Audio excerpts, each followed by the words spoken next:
Bonjour à tous. Ce matin, je vous propose de traiter uniquement un seul thème, à savoir les indicateurs de tome de marque, les Setup 9 Cell, sur une base weekly. Donc en fait, je vous parlerai de trois indices. Le premier, le S&P 500, le deuxième, l'Eurostoxx 50 et le troisième, le Brent. Donc si on regarde le premier indice, l'indice S&P 500, comme vous le voyez sur ce graphique là, ce soir, donc le 15 mars au soir, nous devrions avoir ce qu'on appelle un Weekly Setup 9 Cell. Vous voyez l'historique des signaux sur ce graphique-là depuis 2016. Donc ce qu'on peut voir, c'est que ce sera le 7e Weekly Setup 9 Cell consécutif.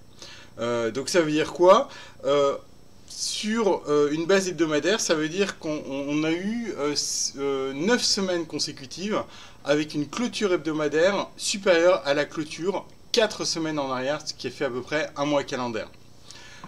Donc ce que vous pouvez voir, enfin ce que traduit ce graphique-là, c'est qu'on a eu une tendance haussière persistante depuis 2016. Donc c'est clairement ce qu'on appelle un bull market. Néanmoins, je vois une énorme différence entre le Setup 9 Cell actuel, donc celui qu'on termine aujourd'hui, que vous voyez ici, et les précédents. Quelle est la différence? La différence, c'est qu'on ne peut plus qualifier le S&P 500 comme étant dans une tendance haussière de long terme. Pourquoi? Vous avez ici des lignes pointillées, donc ici, et vous avez une ligne pleine qui est en rouge. Là. Donc on voit clairement que cette ligne rouge, elle est différente des précédentes. Qu'est-ce que ça veut dire? Ça veut juste dire que le Setup 9 Cell actuel est très différent des précédents, de tous les Setup 9 Cell précédents qu'on a eu depuis 2016, puisqu'il intervient après une rupture de tendance. Donc on ne peut plus qualifier la tendance de fond d'haussière. Ce Setup 9 Cell, cette TDST support line, elle correspond au départ de chaque setup. Donc vous voyez en fait, vous avez des barres 1 à 9, ici. Donc ça correspond au bas du setup.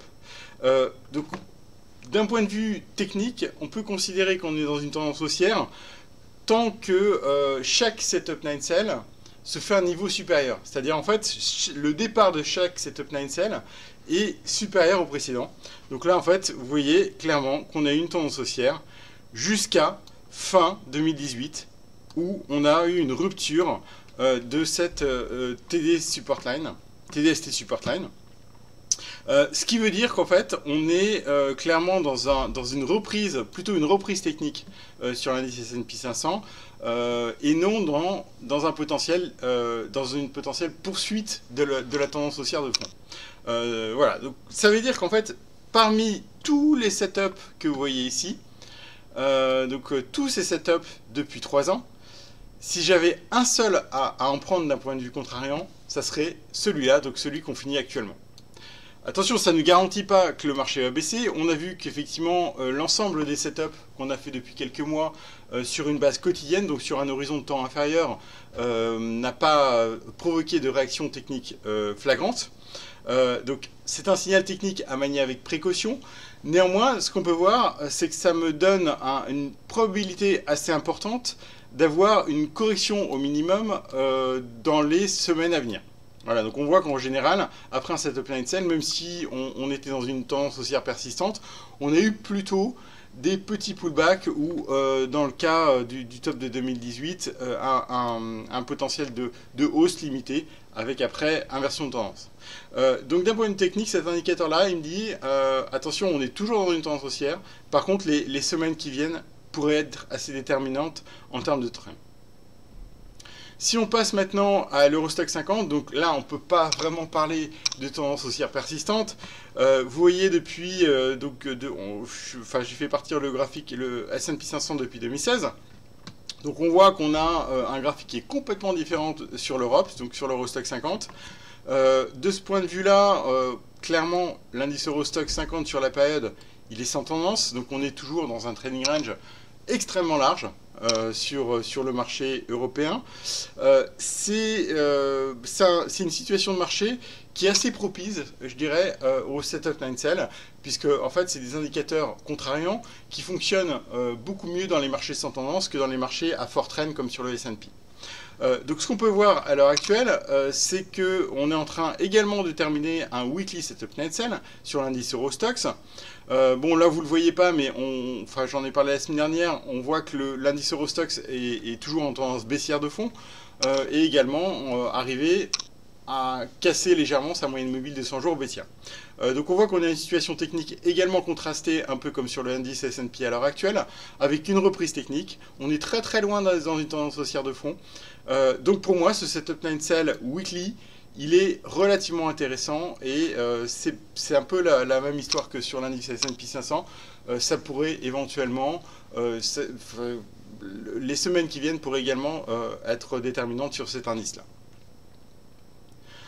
Dernier marché qui devrait faire un weekly setup 9 sell, qui me paraît être un des plus intéressants, c'est le pétrole. Comme vous l'avez vu, le marché commence à redevenir assez positif sur les prix du pétrole. Techniquement, c'est un marché à court terme qui est toujours en tendance haussière. J'en ai déjà discuté dans mes weekly, dans mes vidéos au cours des semaines à venir. Donc on est toujours pour l'instant dans une tendance haussière avec des targets 68 qui a été quasiment touché, après 70-71. Donc pour l'instant, pas de problème, on reste haussier. Néanmoins, c'est un marché également qui devrait faire un weekly setup 9 sell ce soir. Donc comme sur l'indice S&P, vous voyez que c'est plutôt un marché qui a été en tendance haussière depuis 2016. Ça sera le 5e weekly setup 9 sell. Néanmoins, vous voyez ici, on a eu 3 TDST support line haussière, donc de plus en plus haute, qui témoignait clairement d'une tendance haussière, et puis une rupture ici à peu près en même temps que le S&P, donc rupture de cette tendance haussière de fond qui nous donne un peu le même signal mitigé que sur l'indice S&P 500, c'est-à-dire que on est dans une tendance qui n'est plus haussière à long terme. Donc là, on voit qu'effectivement, on a changé de tendance potentiellement sur l'indice, sur le Brent.